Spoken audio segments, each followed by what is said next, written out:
Okay. Today, papalit ako ng spark plug. Bakit?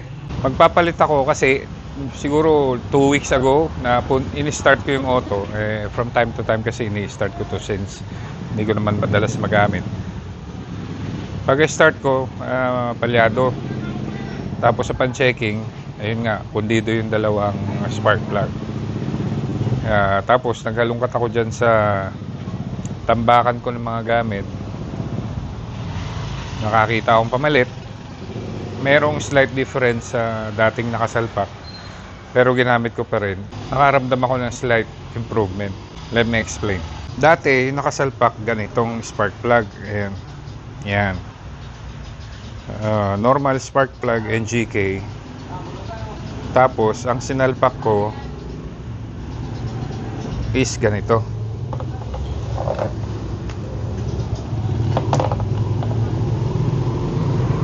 Ayan.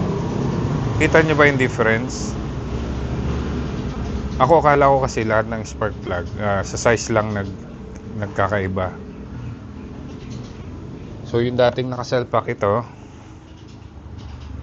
versus ito. Ang difference lang na nakikita ko, itong size niya nito. Sa tingin ko size 21 yata ito. Ito maliit lang. Size 16 yata to. I'm not really sure. Yun lang ang alam kong pagkakaiba niya. Pero simula nung kinabit ko na to, mas malaki, nagkaroon ako na nakaramdam ako ng significant improvement sa power niya. Usually nararamdaman ko yung pagkahina niya pag nag-aircon ako. Medyo hirap yung makina. Pero simula nung sinalpak ko tong mas malaki, napakagaang lang umandar ang makina. Simula nung nabuo tong makina kasi, ito na yung ginagamit kong spark plug, yung maliit. Hindi ko kasi alam yung pag malaki ba mas malakas ang spark, pag maliit medyo mahina. I don't know. Siguro kung alam niyo yung difference nitong dalawang to, paki-comment na lang. Kaya I'm very glad na sinubukan kong ang nahalungkat ko yung mas malaki, kaya yun ang ginamit ko. Nag-improve yung power, kaya the rest papalitan ko. Kasi dalawa lang pinalitan ko ng ganito kalaki. Tapos yung dalawa maliit pa rin. Since gumagana pa naman yung dalawa, hindi ko na pinalitan. Kaya nakasalpak dyan, halo. May malaki, may maliit. Pero ngayon, namili na ako ng dalawang malaki para lahat sila puro ganito ng size. Okay, so ito yung nabili ko, dalawang piraso. 120 each. Hindi ko alam kung original to or what, pero subukan natin. So ginamit ko to kanina, pinakaramdaman ko ulit. Ganun talaga, nag-improve yung power niya. Kaya what more kung papalitan ko yung dalawa na maliit ng mas malaki, siguro mas mag-i-improve pa yung power niya kasi lahat na sila puro malalaki. Kaya pinapalamig ko lang konti kasi nga ginamit ko kanina. Pro tip guys, never remove a spark plug pag sobrang init ng makina dahil ang cylinder head natin, ang cylinder head ng makina is aluminum. Napakalambot niyan pag mainit, baka ma-strip yung threads. Kaya take time na palamigin muna yung makina bago nyo galawin yung spark plug. Bali ang gagamitin kong tools ito, universal, hindi naman universal, 2-in-1 na spark plug wrench. Meron siyang 16mm to 21mm. Yan, 16mm pag 21 lulubog yan para kumasya yung 21mm. Shopee nabili, 100 pesos.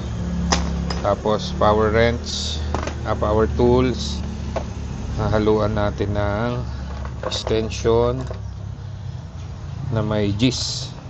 Ito ay para doon sa spark plug cover. Okay, so 5, 1, 2, 3, 4, 5, 5 G's.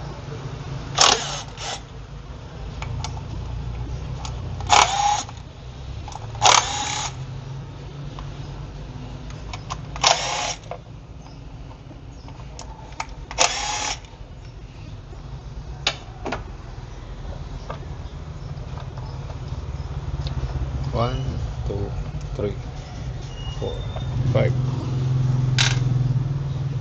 Valve cover. Yun. Tapos tanggalin natin yung 2, 3, 4. Naka muna. Yan. Babaklasin ko na rin yung 1 and 2 lang kasi yung pinalitan ko. Babaklasin ko na rin para linisin bago isalpak ulit. Okay.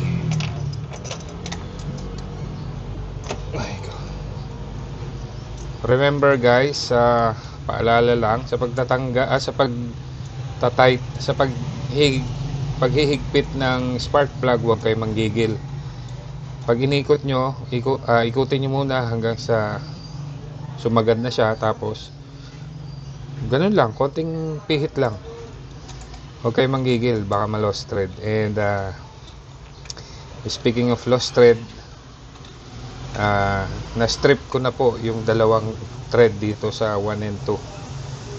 Ang nangyari, strip na yung thread, kaya pag pumapasok pa naman yung spark plug, pero pag ginagamit ko na, sumisingaw na yung combustion.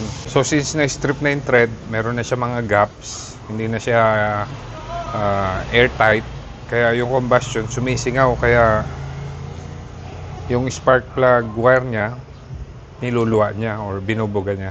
Ito, may video ako niyan, kung panoorin nyo na lang.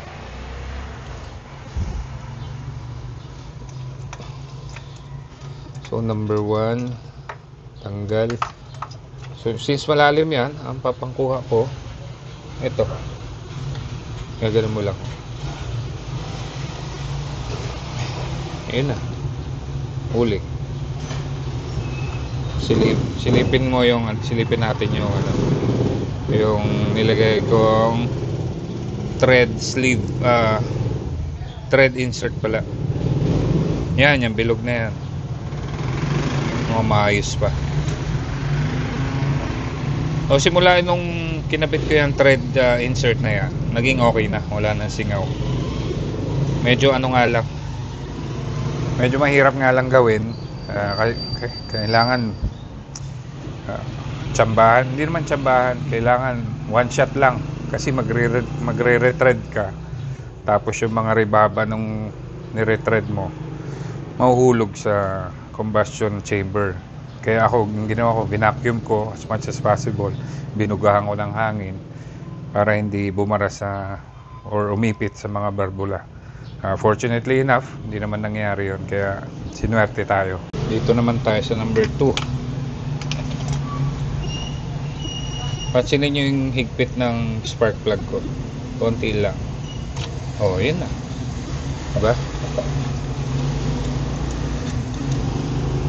Mahirap manggigil. Yung iba kasi grabe kung magpihit ng spark plug, nakakatakot. Pag itong spark plug na-stuck, na lost thread dyan sa cylinder head, Diyos ko po, napakalaking trabaho. Baba ng cylinder head. Tanggalin natin ito.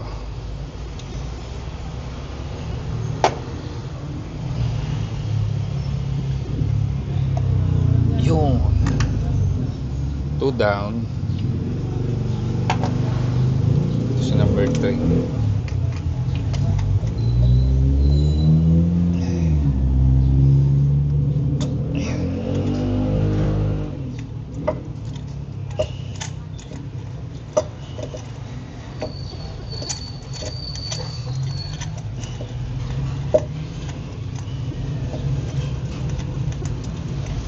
And number 4.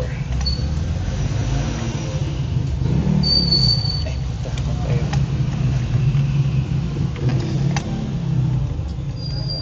Ayun, wala. Number 4.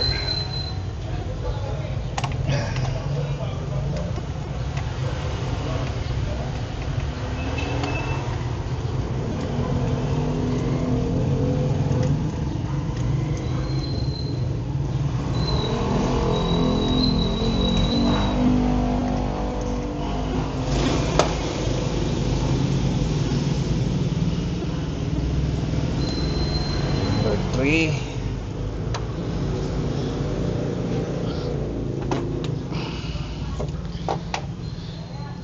Number 4. Ayun. Number 4.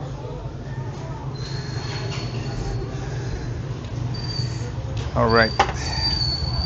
So, tanggal na. Silipin ko yung pangalawa. 1 and 2 na thread insert. Ayan, okay na okay pa rin. Number 3, original pa rin. Number 4, original. Wala pang thread insert yan. So ito yung number 2. Focus. Tanginang to ay focus. Number 2 and number 1. Bali ito yung mga binaklas ko. Yan ang sunog niya. Medyo ma-brown brown. Hindi siya maitim, hindi siya maputi. Pero kulay brown. Para sa akin okay yan. Okay na sunog yan. Yung iba kasi masyadong maitim. Puro carbon. Masyadong matapang sa gas yata yung ganun. Ewan ko.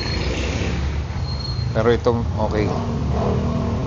Ulilinisin ko lang to, yung dalawa dito, tapos ibabalik together with these two. Sa spark plug gap naman, medyo hindi ko rin alam. Ito yung pagkakabili ko, hindi ko pa ginagalaw yan. Tapos ito yung nakasalpak. Yan, medyo mataas to. Sabi nila pag hindi ko alam kung baliktad.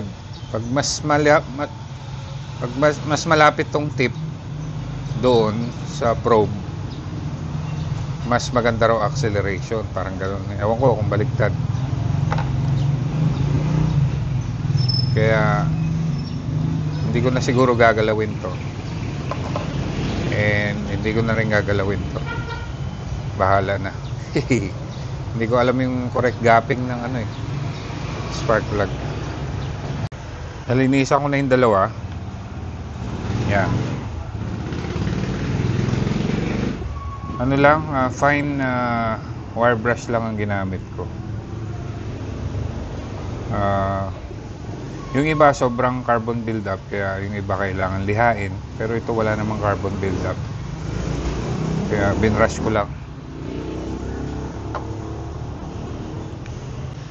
Tapos bago ko isalpak, nilalagyan ko yung thread ng konting langis. Kahit anong langis. Yan. Para lang sa susunod na babaklasin siya, madaling tanggalin. Okay, salpak na tayo. Saan na yun? Ito. So yung bago, 1 and 2.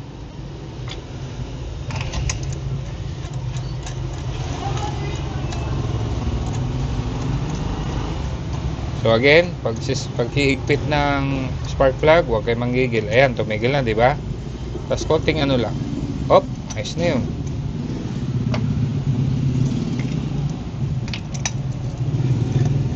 Two.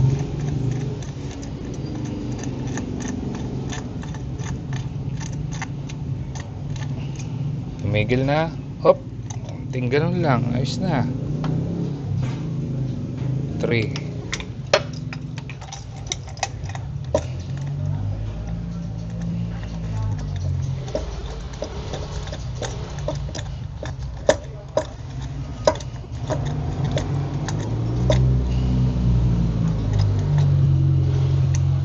Up.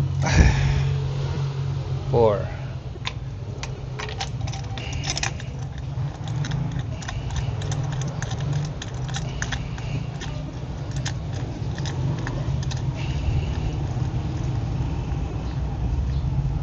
Up. Tapos spark plug wires.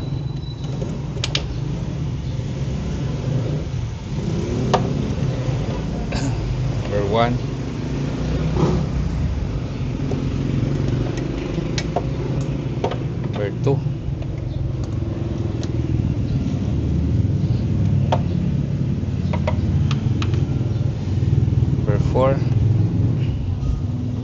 And number 3.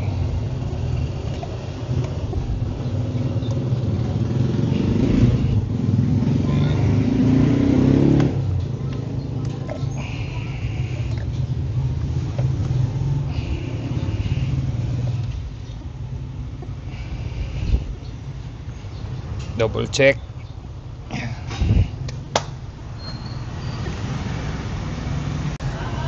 Okay, salpak na siya. Now, hindi ko muna ilalagay yung spark plug cover dahil tetestingin ko muna. Minsan kasi may brand new na tangina ng mga tricycle dito sa amin. Pagka iingay, kala mo mga karirista lahat eh. Anyways, meron kasing brand new minsan na spark plug na out of the box, pundido. Kaya testingin ko muna to. Testing. Okay. So as usual, malamang di na naman gagana tong RPM. Susi. And start. You know, 1 clicks.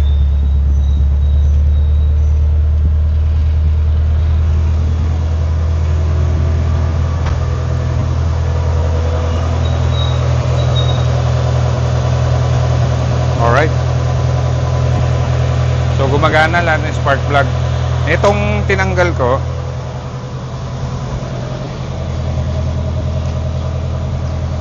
ito, lilinisin ko lang tapos lalagay ko sa tool bag ko as reserva. Tapos ito balik sa tambakan. You never know kung kailan mo kakailanganin ulit yan. So hindi ko itatapon yan. Bihira ako magtapon guys ng mga gamit ng kotse dahil potentially mga gamit mo siya someday. Kasi ilang beses na nangyari na minsan may tinapon ako, tapos biglang dumating yung araw na kailangan ko siya, wala na. Kaya ako, tambak yung gamit ko dyan. Kasi nga, hindi natin alam kung kailan natin na maaari natin kailanganin one day, di ba? Ewan ko kung ganun din kayo. Ayos. Ganda ng minor. Nga lang, hindi ko malaman. At walang RPM. Reset natin RPM. Ayaw pa rin. Meron nga palang reset button yan dito. Ayun o. Nilagay ko.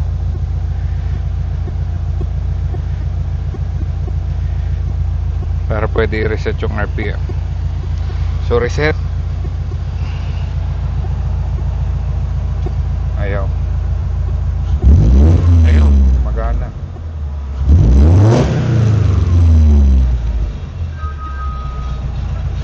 Aircon.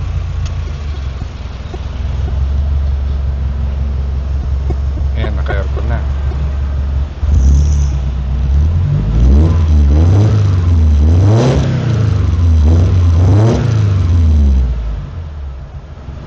Pagtanga yung RPM ko, visit.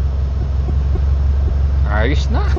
Bago ko ituloy itong video ito, gusto ko munang mag-shoutout sa aking mga subscribers. Unang-una kay Dawi Asuncion. Thank you very much sa iyong comment. Shoutout sa iyo at salamat sa inyong patuloy na pagsubaybay sa aking channel. And also a big shoutout to Murakami Himasen. Shoutout sa iyo sir. Maraming salamat at diyan ka pa rin sumusuporta sa aking channel. And shoutout also kay Yodge Existence. Salamat po sa inyong pag-comment. Shoutout po sa inyo. And also a big shoutout to Recurrence. Shoutout sa inyo sir or madam, hindi ko alam. Maraming salamat sa inyong patuloy na panonood. And last but not the least, very big shoutout to Bacolod Lancer Backstab. Kamusta po kayo lahat dyan sa Bacolod? Sana okay lang kayo dyan lahat. Shoutout sa inyo lahat. Ayaw talagang gumana. Siguro one day bubuklatin ko ulit yan. Wala pa akong panahon eh. Patayin na natin aircon, ignition. Cambio.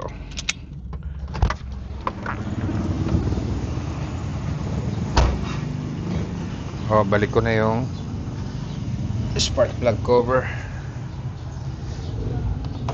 Siya nga pala guys, naisip kong palitan ng kulay itong valve cover. Ganyan pa rin ang design, brush aluminum pa rin yung effect niya sa ibabaw. Pero ibahin ko lang ng kulay. Ano ba magandang kulay? Kasi galing na ako sa itim, wrinkled. Pangalawa na tong pula. Tapos maliban sa stock kulay niya na silver, napupusuan ko is gunmetal gray. Tingin niyo maganda ba yun? Or isa pa, ganito, cream white. Babagay kaya? So cream white engine bay, cream white din yung valve cover. Comment nyo naman kung suggest kayo kung anong magandang kulay. Balik ko lang tong mga tornilyo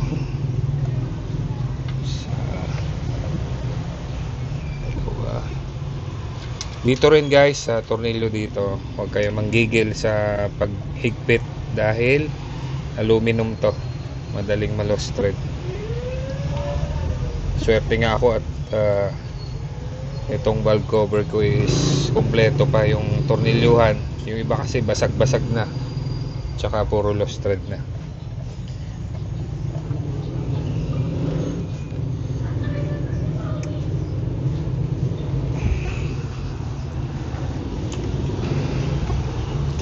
Okay. Meron lang.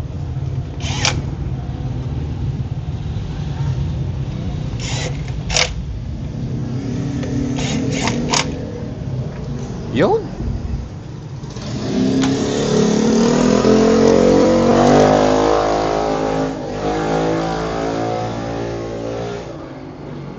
Iingay ng motor, putak. So nakatapos na naman. O yan lang ang short video ko. Salamat sa pagsama nyo sa pagpalit ng spark plug ng 4G63 DOH. Alright? So salamat sa panonood nyo guys. Kung gusto nyo magpa-shoutout, mag-message lang kayo or mag-comment. And thank you for watching. Kung bago ka pa lang sa aking channel, please like, share, and subscribe. I'll see you in the next one guys. Bye!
I can feel it.